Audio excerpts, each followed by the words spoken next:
Veseli smo vaše prisotnosti na našem 39. mladinskem dnevu. Dopoldan med svetom mašo smo se priporočili Bogu, da bi se prijetno imeli v okviru molitve, športa, prijateljstva, slovenske besede, tradicije in zakaj pa ne tudi glasbe. Saj je ta vedno prisotna v našem življenju. Kdo od nas se ne spominja uspavanke, ki so jih nam peli, ko smo bili dojenčki, ali pa prve otroške pesmi, ki smo se jih učili v vrtcu. Pesmi, ki smo jih pripevali v šoli, na koloniji, taborenih izletih in tudi v srednjošolskem tečaju.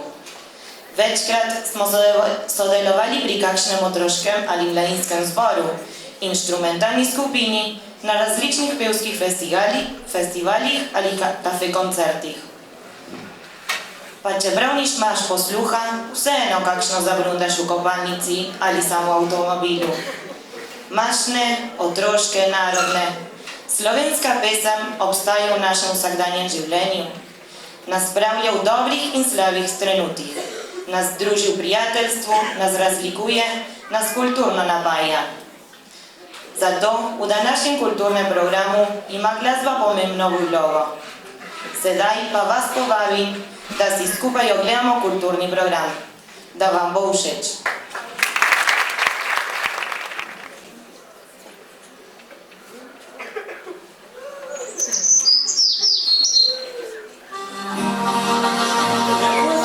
Je bila nekje majhna, lepa vas, imenovana Ica. Vsi so ji pravili kar Vasica. Bila je obdana z visokimi hribi in ob njej je tekel žuboreči potoček, ob katerem je stal stari belik.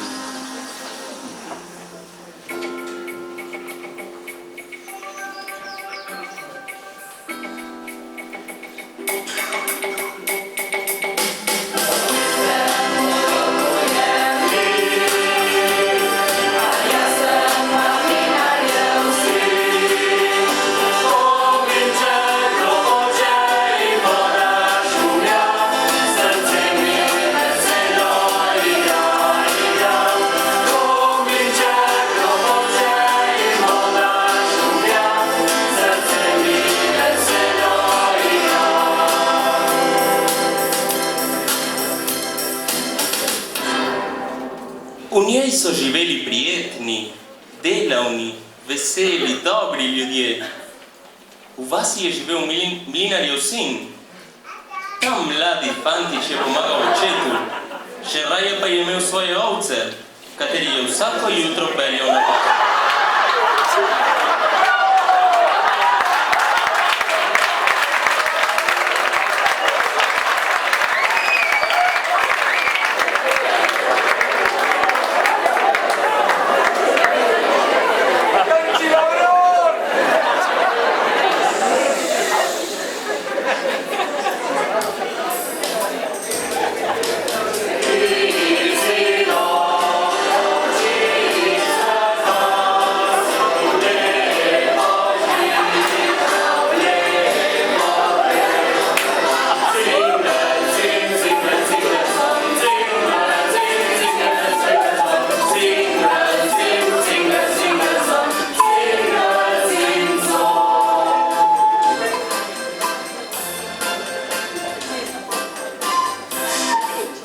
Izidor je s svojimi ovčkami vsako jutro z velikim veseljem hodil na travnik, ker je vsak dan na poti srečal deklico svojih sanj. Izidor je bil zelo sramežljiv in zato so bili njuni pogovori kratki.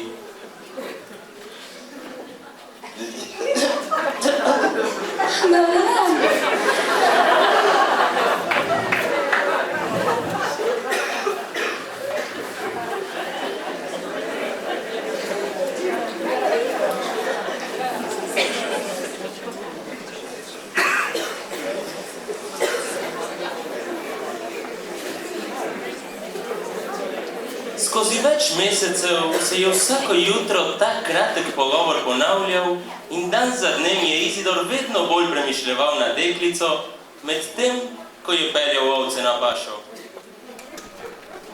Toliko je mislil nanjo, da je nekega dne zgrešil vsakdanjo pot in zašel po drugi.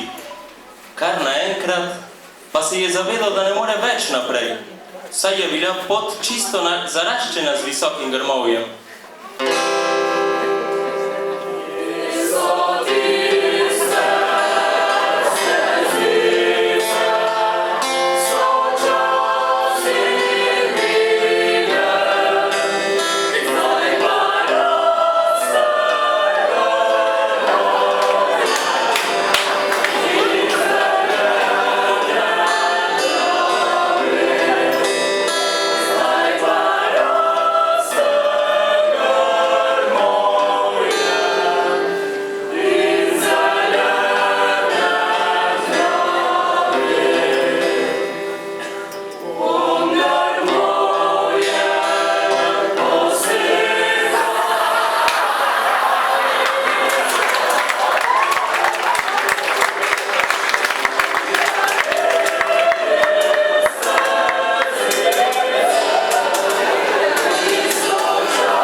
Prišel do prave poti in tam zopet srečal deklico svojih sanj. Toda takrat se je končno ogorajžil in spregovoril. Dobar dan. Dobar dan.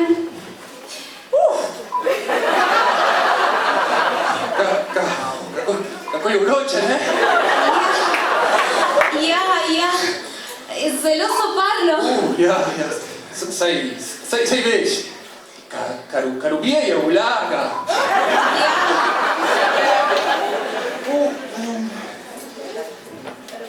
Oj, rožice še skrbilo.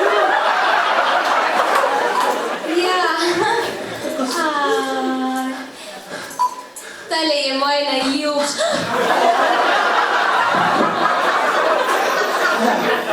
Ja, je lepa, je bila lepa. Dobro, jaz moram oditi.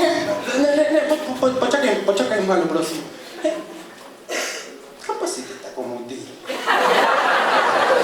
Pri Možinovi pepci me že čakajo. Pri njih vsak dan predem v Nenonit.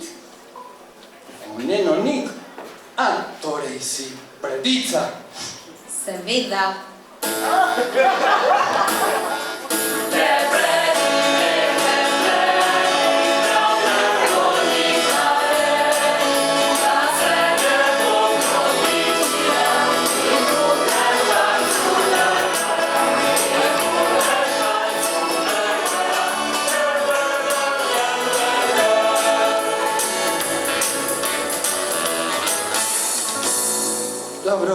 Dobro, zdaj pa zares, moram iti.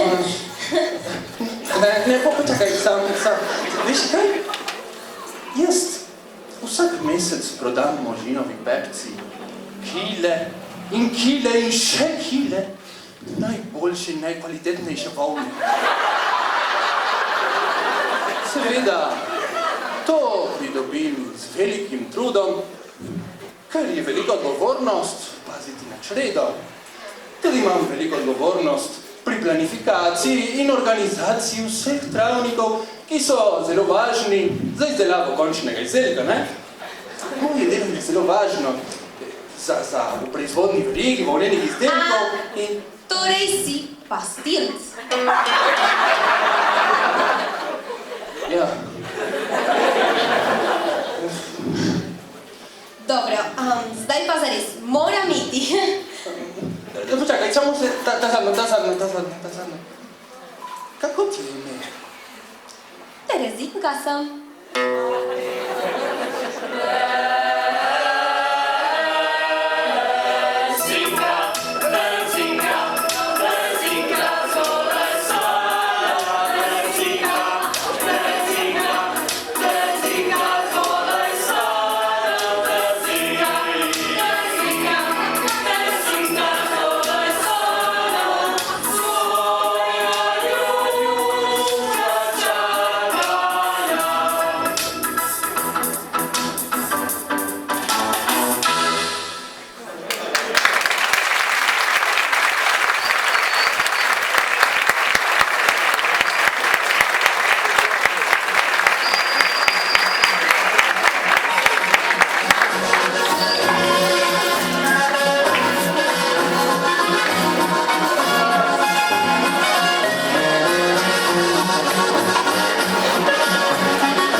in vsako jutro malo več pogovarjala.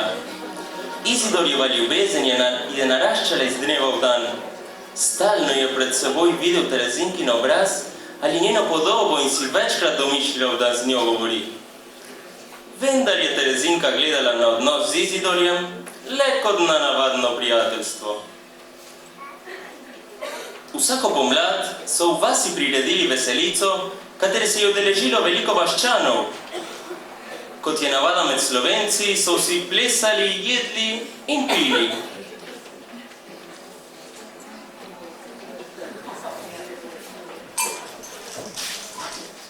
To lahko naredite tudi vi, ker seveda tukaj imamo na razpolago kranjske klobase, čivavčiči in to bo na jugo od mečjih cenah.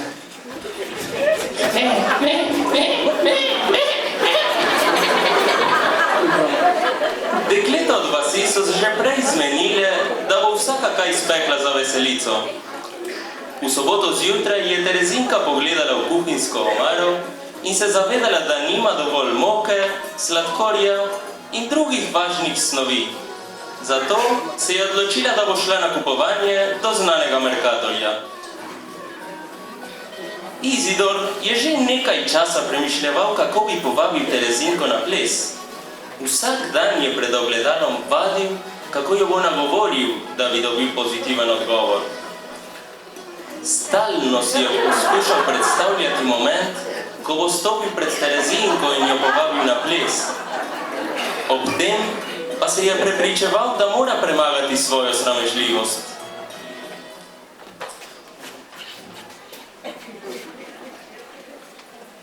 Končno je prišel dan veselice.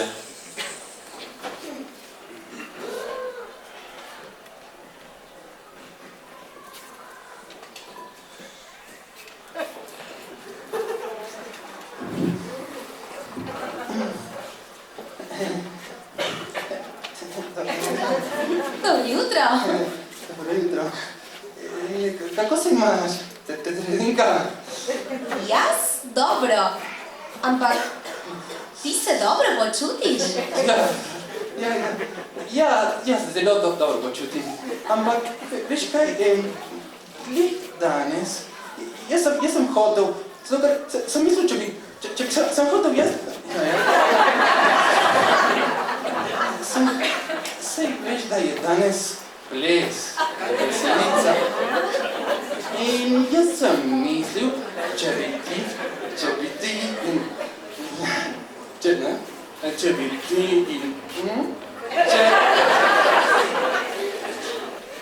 če bi hotela morda malo volne, da se sprijataš eno lepo mleko dolgo za veselico, ker ravno danes sem obrezal mojo najkvalitetnejšo, najboljšo ovco.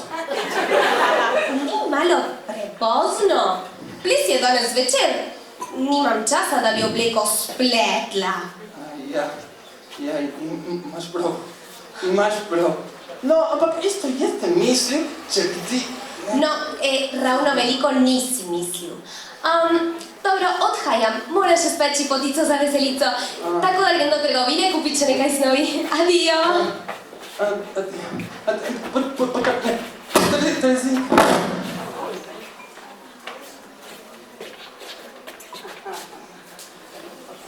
Ko je Terezinka odšla, je premišljevala, kako se je Izidor zadnje čase nekam čudno obnašal. Ni mogla razumeti, kaj se mu je dogajalo. On pa je noč in dan samo mislil nanjo in stalno premišljeval, kako bi se okorajžil, da bi izpovedal svojo ljubezen.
sosednej vasi je živel Oton Župančič, katerega so vsi poznali kot zelo osamljeno osebo in ki je, kakor vsi že veste, eden od najvažnejših slovenskih pesnikov.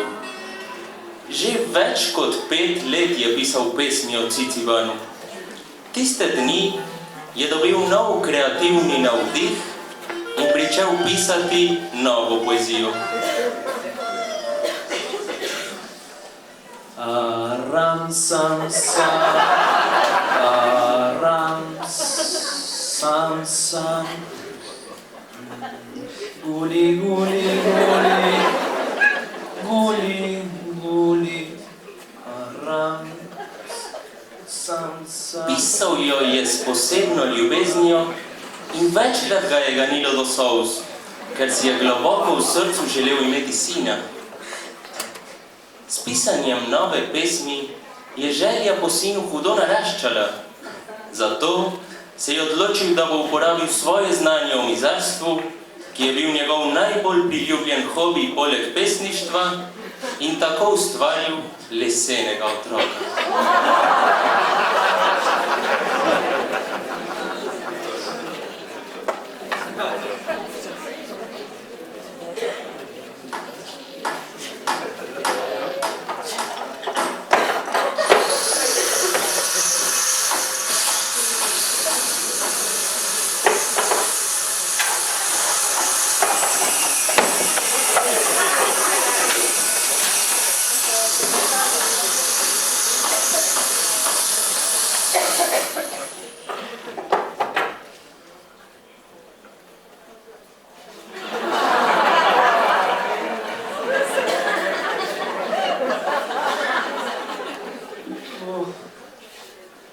Ko bi ti le imel življenje, ti, moj dragi Ciciban,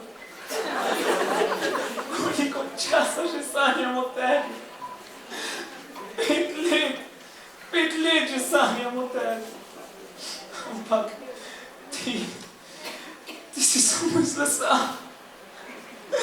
ko bi me lahko bil, ampak ne moreš.